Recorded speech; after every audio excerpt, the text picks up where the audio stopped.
ఎప్పటికప్పుడు తాజా వార్తలను అందిస్తున్న ఎల్పీ న్యూస్ కు స్వాగతం. కేంద్రంలో వివిధ సమస్యల మీద ఒక నిరసన ర్యాలీ తెలంగాణ తల్లి విగ్రహం నుండి అంబేద్కర్ విగ్రహం వరకు చేయడం జరిగింది. ముఖ్యంగా చెన్నూరు నియోజకవర్గంలో ఉన్న ఎరువుల కొరత, వెంటనే రైతాంగానికి ఎరువులు ఇవ్వాలని, రెండవది చెన్నూరు నియోజకవర్గంలో గోదావరి ప్రాణహిత నది పరివాహక ప్రాంతాల్లో కోటపల్లి మండలంలో వెంచపల్లి, సూపాక, జనగామ, ఆలగామ, రొయ్యలపల్లె, సిర్స, అన్నారము, దేవులవాడ, బబ్బెర్చెల్క, పుల్లగామ ఇటువైపు గ్రామాలు, అదేవిధంగా చెన్నూరు మండలంలో అక్కపల్లి, చెన్నూరు, అంతేకాకుండా సుందరశాల, బీరెల్లి, పొక్కూరు, నాగపూరు, కోటపల్లి మండలంలో మన జైపూర్ మండలంలో వేలాల, పౌనూరు, కిష్టాపూర్ తదితర ఈ గ్రామాలు, అంటే 3 మండలాలు కోటపల్లి, చెన్నూరు, జైపూర్ 3 మండలాల్లో గోదావరి ప్రాణహిత నదీ జలాల వల్ల వరద ఎక్కువ రావడం వల్ల వేలాది ఎకరాల్లో పత్తి చేనులు మునిగినాయి, నష్టపోయినాయి. వాటికి గతంలో ఇదే ఎమ్మెల్యే గారు డిమాండ్ చేసినట్టుగా ఎకరానికి 20 లక్షలు నష్టపరిహారం ఇప్పించాలని రెండవది. ఇక మూడవది, చెన్నూరు నియోజకవర్గంలో గతంలో మేము ప్రారంభించిన చాలా అభివృద్ధి పనులు, మంచి పనులు ఎమ్మెల్యే పక్కకు పెట్టిండు.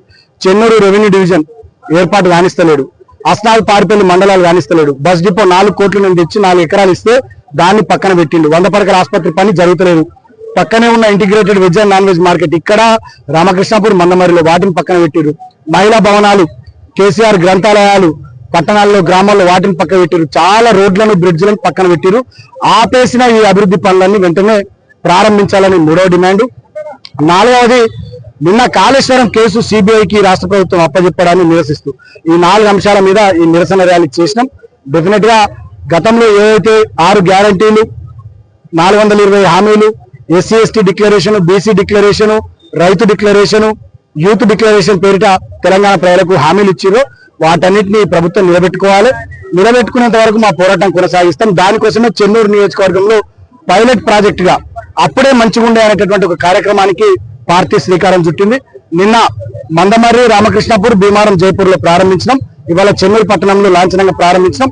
రేపటి నుంచి మా కార్యకర్తలు ఇల్లు తిరిగి ఒక 30-40 వేల మందిని కలిసి వాళ్ళ నుండి ఫిర్యాదులు సేకరిస్తారు.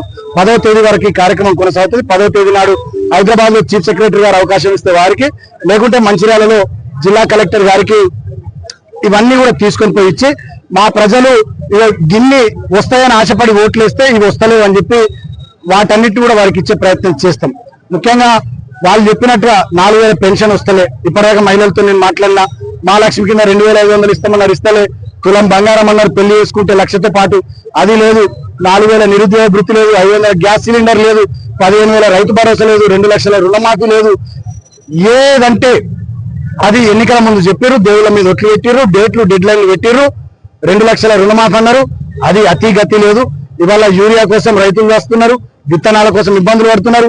వడ్లు, పత్తి పండించినాక కొనేటోడు దిక్కులేక రైతులు ఇబ్బందులు ఎదుర్కొంటున్నారు. ఇటువంటి పరిస్థితుల్లో ఈ ప్రభుత్వం మీద ఒత్తిడి తీసుకురావడానికి ఈ కార్యక్రమానికి శ్రీకారం చుట్టినాం. డెఫినెట్ గా రాబోయే రోజుల్లో మరో 3 సంవత్సరాల పాటు ఈ ప్రభుత్వం ఇచ్చిన హామీలన్నీ నిలబెట్టుకునేటట్టుగా మా పోరాటం కొనసాగుతుంది. ముఖ్యంగా ఇక్కడ గెలిచిన ఎమ్మెల్యే గారు, మంత్రి గారు 40,000 ఉద్యోగాలు ఇస్తామన్న నియోజకవర్గం ఇప్పటికి ఒక్కరికి ఉద్యోగం ఇయ్యలే. వాళ్ళ ఇంట్లో 3 ఉద్యోగాలు వచ్చినాయి. ఆయనకు మంత్రి వచ్చింది, వాళ్ళ కొడుకు ఎంపీ వచ్చింది, వాళ్ళ అన్నకు బెల్లంపల్లి ఎమ్మెల్యే వచ్చింది. చెన్నూరు నియోజకవర్గ ప్రజలకు, పిల్లలకు ఉద్యోగాలు రాలే. తర్వాత అగ్రికల్చర్ యూనివర్సిటీ తెస్తా అన్నాడు, తేలే.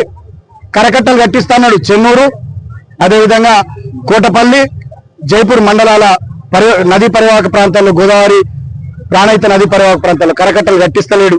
నష్టపరిహారం 20 లక్షల ఎకరాలకు ఇప్పిస్తలేడు. తర్వాత మైనింగ్ కాలేజ్ పెట్టిస్తాడు, సూపర్ స్పెషాలిటీ హాస్పిటల్ అన్నాడు, స్కిల్ డెవలప్మెంట్ సెంటర్లు అన్నాడు, పెద్ద ఫ్యాక్టరీ పెడతాడు.